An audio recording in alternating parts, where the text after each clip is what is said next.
Hi everybody, how you doing today?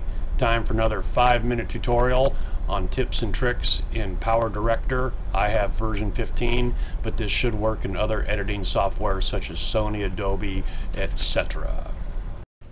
Today's tutorial is part 1 on folder structure and media management. Here we are in my videos folder on my computer. This is the folder I work out of for all of my editing projects.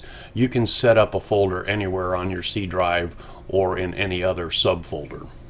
You can see that I have various in-work projects stored here.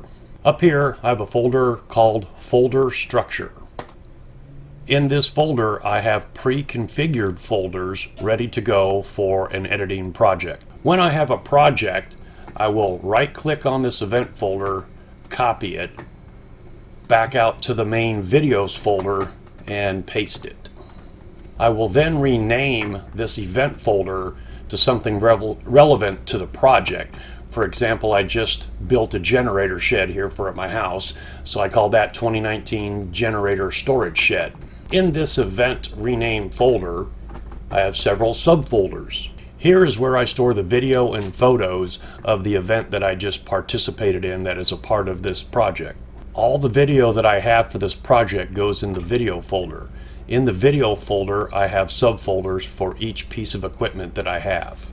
So if I had my Mavic drone up in the air taking video, I store that video in this folder here.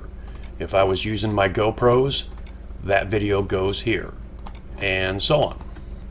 Breaking it up this way is a lot easier than going to one folder with a whole bunch of random numbered named video clips and searching through all those and trying to find the relevant clip that you wish to use. Backing out to that main folder, I have another folder called Photos. Same thing. GoPro photos go here, Mavic photos go here, my camera photos go here, and so on. If an event that I'm participating in, say like camping, takes place over a several day period, in the photos and the video subfolders, like with the drone here, I will put another subfolder in here with the date that I had flown the Mavic, and that just kind of keeps things a little bit more in order. I have found for me, keeping all the files together in a specific event folder makes it a lot easier to find what you're looking for when you need it. When I'm done with a specific project, if there are photos that I wish to keep as single photos, I will then transfer them over to my Photos folder on my computer for long-term storage. After completing a project, I usually don't keep video clips since those are represented in the final movie. However, if I find a certain spectacular shot that I really like, I will transfer those over into another folder just for long-term storage and keeping in case I want to go back to them at a later time. But for the most part, after completing a project, I delete the entire folder to free up space on the computer. The Project Files folder is where I store all of my PowerDirector program files for the current project that I'm working on. Here is where I also store specific pre-configured PowerDirector templates, similar to what I mentioned in my other tutorial about timeline track management. I will get into these pre-configured program files much deeper in a later tutorial. In this Movies folder, this is where I store the segments of the project that I'm currently working on.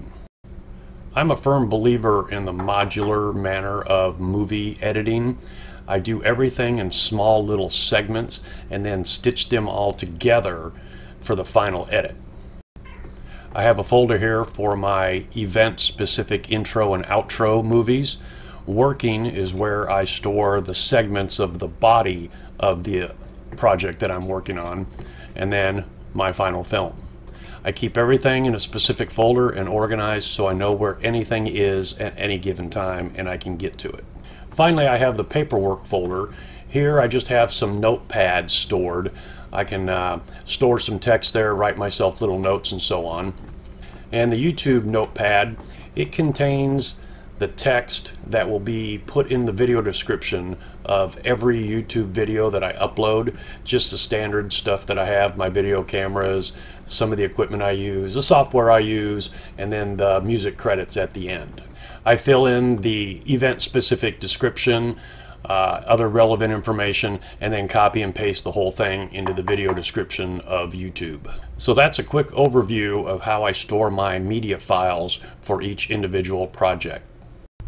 That wraps it up for this tutorial. Hope you guys can take some of this information and use it to your benefit. Thank you very much.